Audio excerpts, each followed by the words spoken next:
Space Coast since like 2004 is when I moved over to this area. Prior to that, I've bounced around a whole lot. Grew up to divorced parents, and each of them married 3 times and produced children and whatnot, so I got a pretty big extended family. And everyone's all over the place. For the most part, grew up in Colorado and Virginia. That's where each of my parents decided to live, and then I bounced around between those 2 places the most, but was born in Lincoln, Nebraska, of all places. Try not to, I'm a true storyteller, so don't let me get too far off on tangents or whatever. But the bulk of everything that I've been through, for sure, is culminated into what I represent now, which reading your hymns and a little bit of what your website says about your belief systems, we're all in the same system. Trust me on that. I've studied from far branches, different varieties, from early Mexican or early Mayan civilization stuff, the Toltecs. Have you heard of Dhamma-Guruveds, the 4 agreements? Does any of that ring a bell to anybody? Yeah, maybe. Yeah. Either which way. India stuff, Buddhism stuff. One very powerful word that I learned early on, or not real early on, but it's a Sanskrit word, 2 words, sub-ek, or I was told I was mispronouncing it, sub-ek. But either which way, it basically means all is one. And when you look at it, we are truly all connected, no matter how far apart we might say that we are or are not. The belief in God means so much to so many different people, and the varieties that it can come flavored in.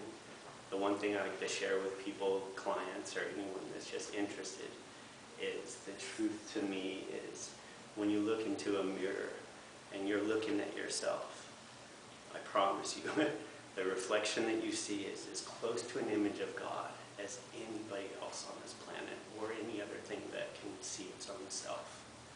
They say animals see themselves in mirrors and stuff like that, so you can't discredit that. No matter what, back to sub-ek, all is one.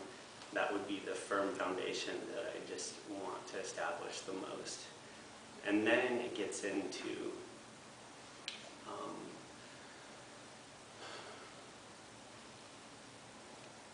most of us are taught in one way or another to use a fear as your way of coping with something. And to be fearful is one thing, you know, danger is very real, but to be afraid is like a choice, right? You can stand up to your fears or you can cower to them. And we deal with fears in different ways, and fears come labeled in so many different ways. And as I'll bounce around, I will keep coming back to full circle or whatever the case is. And I'm going to get back into a little bit of my history again. San Diego is where I first started becoming an adult. The military started me out there, and getting exposed to that kind of lifestyle or whatever, hustle, bustle. Eventually came to the Space Center to work on the Space Shuttle program in 2004. That worked out for me. It was a pretty neat transition and an incredible journey in that aspect. But what really resonated the most that I see now is just being exposed to people that are more like-minded, such as yourself, people that have similar interests, whatever it might be. It could be anything, and each of them are equally important. Don't ever question that. You know, whatever you're interested in, that's what you're interested in. Use that as your tool to continue living a good life. Because it really doesn't matter if you believe in reincarnation or a specific religion or anything. It's knowing that you are going to do your best at each moment that you're given the opportunity to, which is where self-awareness comes into play. And any which way. A lot went on, the spatial program came to an end and brought like all kinds of things got dumped on me. When we all been dumped on the same thing. I'm not here to sing a sad story or whatever, but losses in family, loss in relationships, you know, all those sorts of things that can weigh us down and really drag us out. And depending on your coping mechanisms is how you come through them. But all of us know sitting in here, we've come back from something pretty difficult. And I'm like, man, why did I put up with so much? You know? And then you get into just finding happiness and always looking for it, whatever source it can come from. And it's there for everything. There's a saying that the pain is in, or the medicine is in the pain. So when something's making you feel bad, right then and there, it's showing you that this is what I need to work on. It's a good analogy. Oh, you stubbed your toe, right? And it's stubbed pretty hard. It hurts really bad. It's even bleeding a little bit. And so you walk that off and get through it. And as the healing takes place, it exposes more stuff. You know, a scab may build up. And then as that wears away, you can see the pink, really pink skin underneath it, you know, that is now getting more and more tougher, or whatever the case is. Same thing goes with your emotional health, too. Let's talk about the symbiotic aspect of everything. I did create a website recently in a company name called Symbiotic Healing Connections. And the URL is symbiotichealing.centered. So it's kind of worked out how things work into the place. But the symbiotic part is what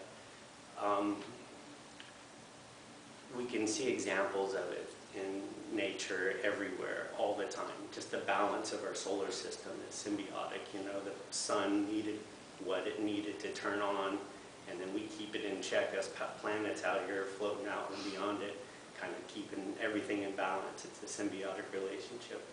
And it gets down into the healing aspects, which is what my website and company is going to be all about, is using this methodology to heal your emotional body, your emotional state. Okay, so it's the mind, body, spirit, right?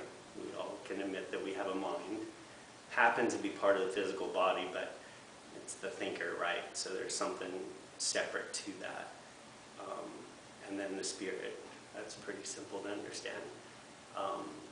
And each of these you can heal differently. No matter what, it's all working towards the same principle. But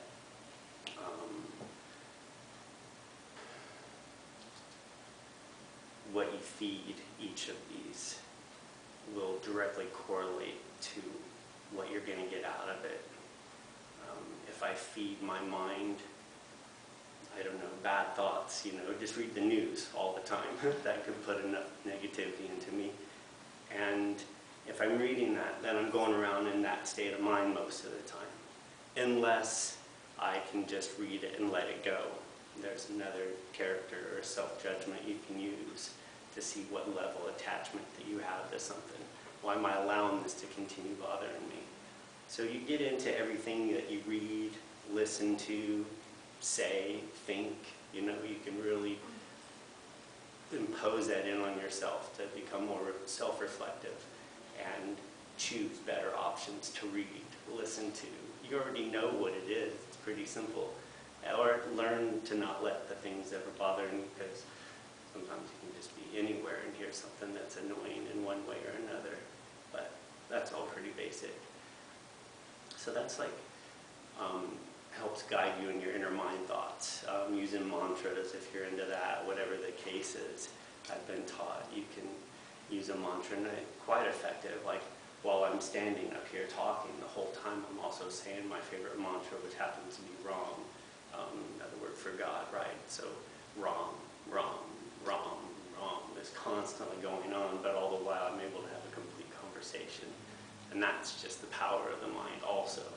And you'll find that that tool can be useful when you're having really rough moments. Choose your word, choose your phrase. And I could really go off on many tangents within that realm too, but we'll bounce around a little bit here and talk about the body now, the physical body. You know you have one, correct? Yeah, pretty obvious.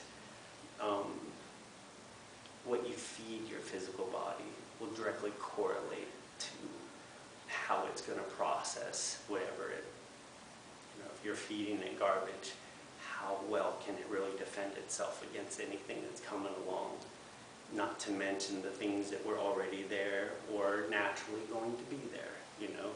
So, and it just feeds into how well you care for yourself. Relationship advice 101. How open is every once in a while saying a bad word okay. I use it quite eloquently, but sometimes you can't say anything without using it. I promise. I understand. I'll keep it minimal, but I was a sailor for a while, so I learned to talk really well. No matter what, sometimes it's the only voice that someone will hear. No matter what. Relationship advice 101. The amount of shit you tolerate from any of your relationships is a direct reflection of how much you love yourself. Think about that one. Most of the time you go into like significant other relationships, but what I'm focusing in on is the relationship that you have with yourself. And so while you knowingly eat something that's not good for me, man, I got a bad stomachache the last time I ate this, but you do it anyways out of convenience, you know. Us humans, we're like 9, 10 times out of 10 we'll choose convenience over our health, you know. And then what ends up happening, we get these side effects that hit each of us differently. Can't label anything anyone's going to get, because each of us are just a little bit different, process things a little bit different. All of that plays into the same thing, into healing the body, good food, healing the mind, good thoughts, and then the soul, that's just along for the ride. The spiritual part of it, that's one thing that really resonated with me, with what you guys represent, and that's all there really is to it, and how you balance within it.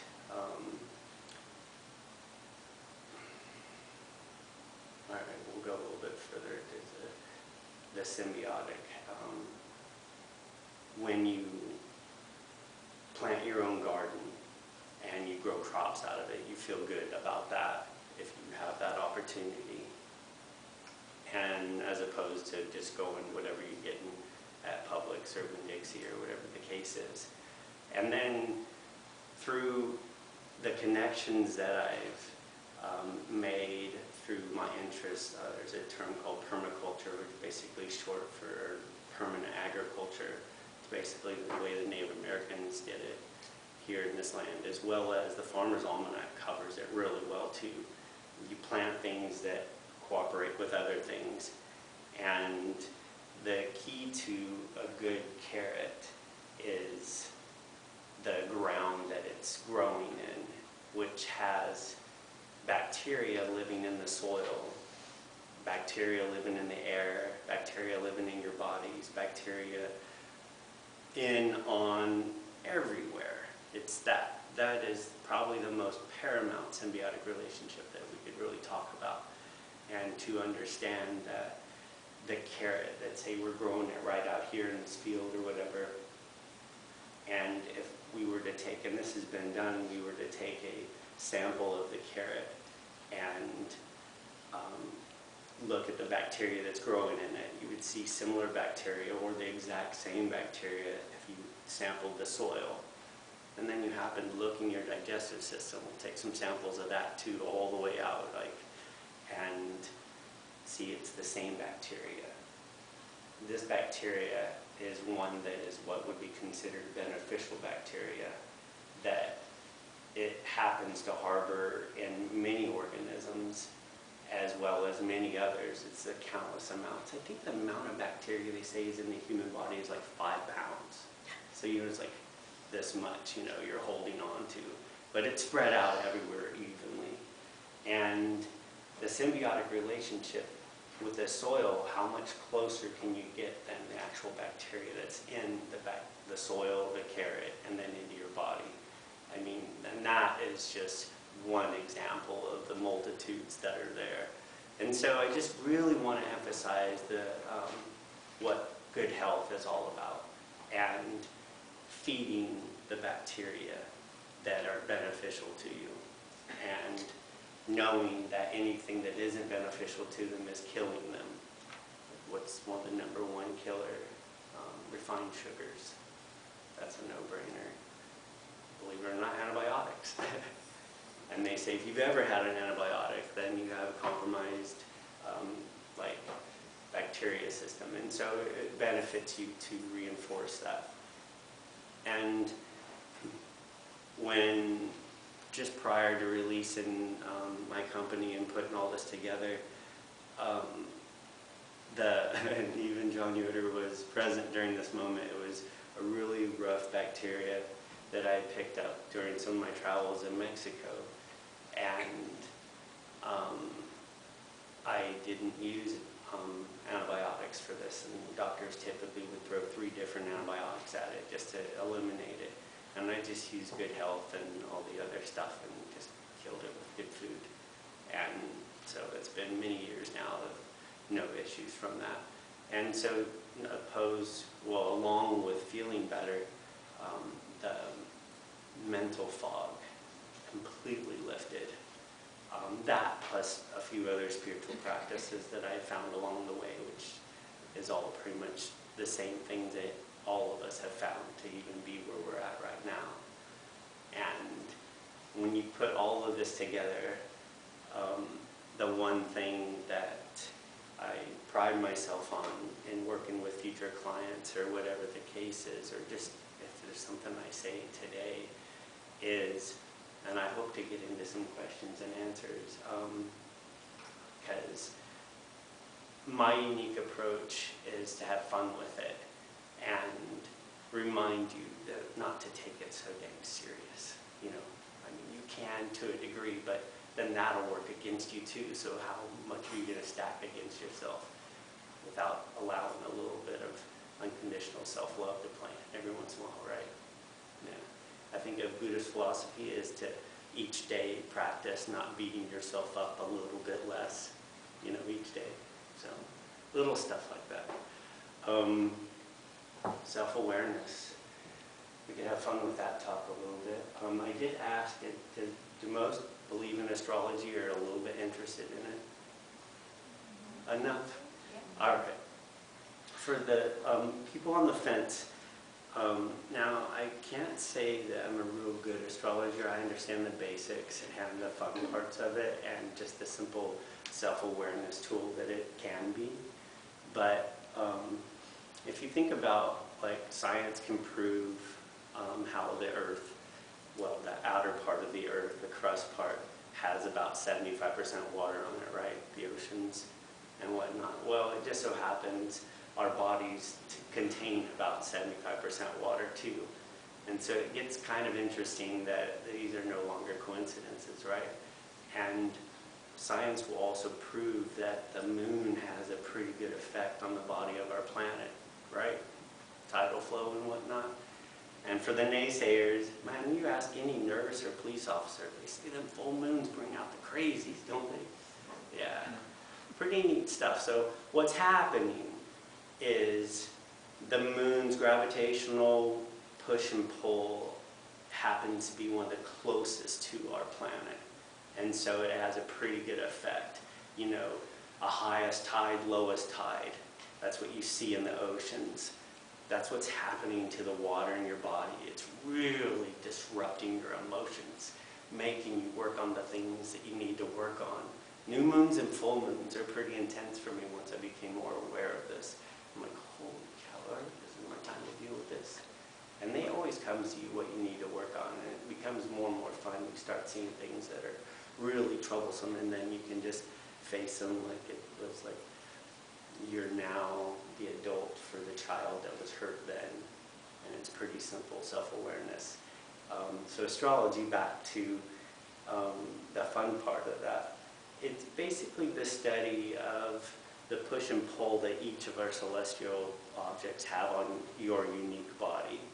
And it changes like every 15 minutes. And you can see a degree and changes or whatever. Like I have twin daughters, they're 16 now. And 4 minutes apart.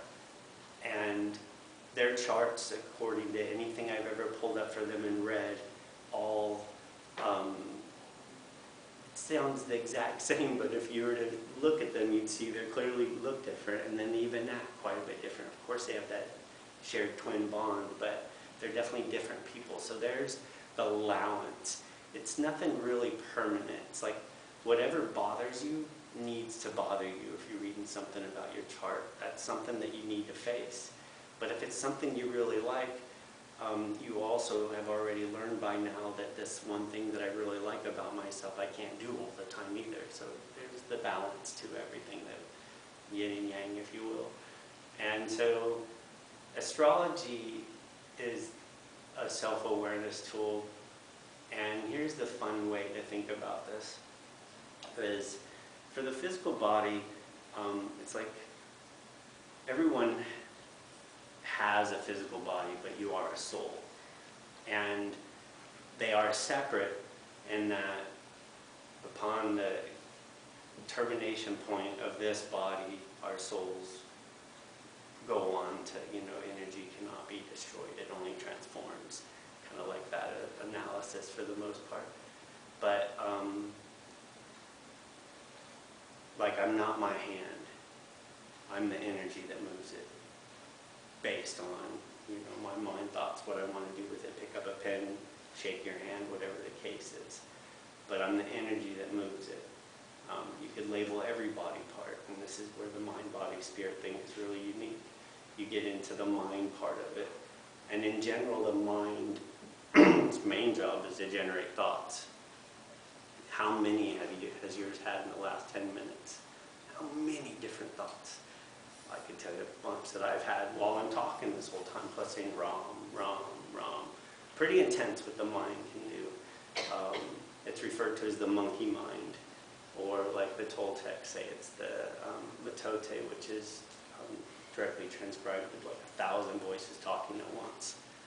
And so through awareness of it and self-awareness into where we get the physical mind that's generating these thoughts, and we can go into some more depths about that, which I can really sell it through, but for this intents purposes, you're not your thoughts.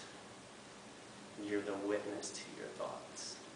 So as your mind's generating all these thoughts, you, the witness, is going to choose the best thought to serve whatever you want to do.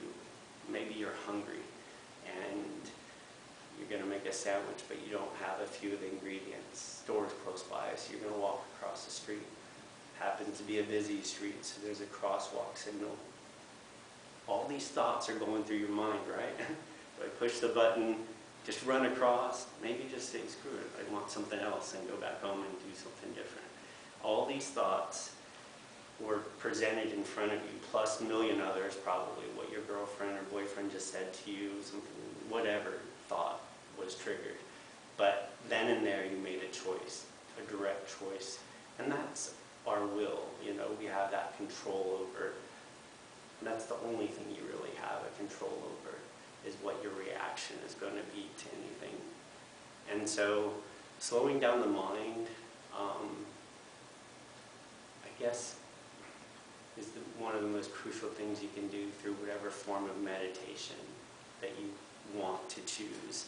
And it could be anything. I've heard some woman say, after one of my favorite speaker or teacher was giving a sermon, this woman was in the audience and she was sitting there just emphatically nodding to everything he was saying the whole time, and she sat there, and at the end of it, everyone was talking around. He finally got her to come up and talk to him, and he's like, how are you, and what, were you having a good time? And she came up and she's like, yes, I haven't had anybody think like that with me ever.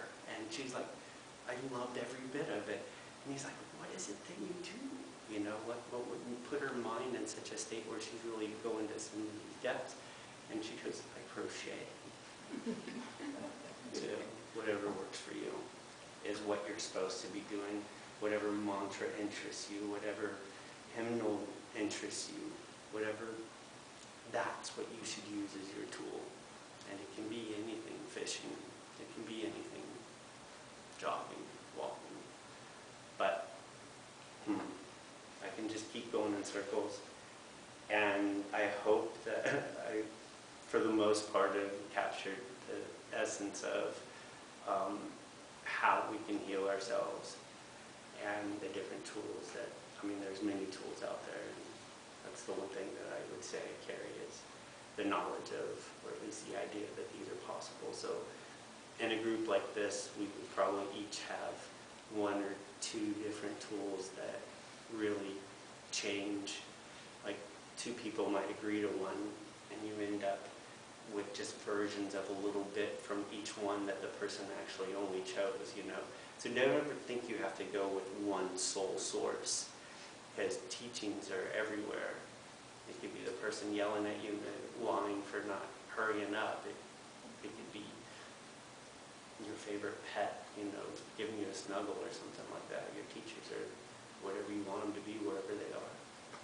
But I hope you have some questions. If not, I'm happy with that too.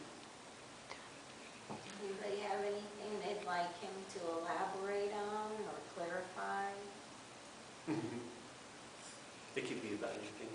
Could you talk on the permaculture a little bit more about like what you would grow together and stuff like that, and about how that relates to? Are you on Facebook? Yeah, sure. I was going to write down your website, but I can go back and watch Well, the video again. so you don't always have, for sure, I'm not the sole source for this.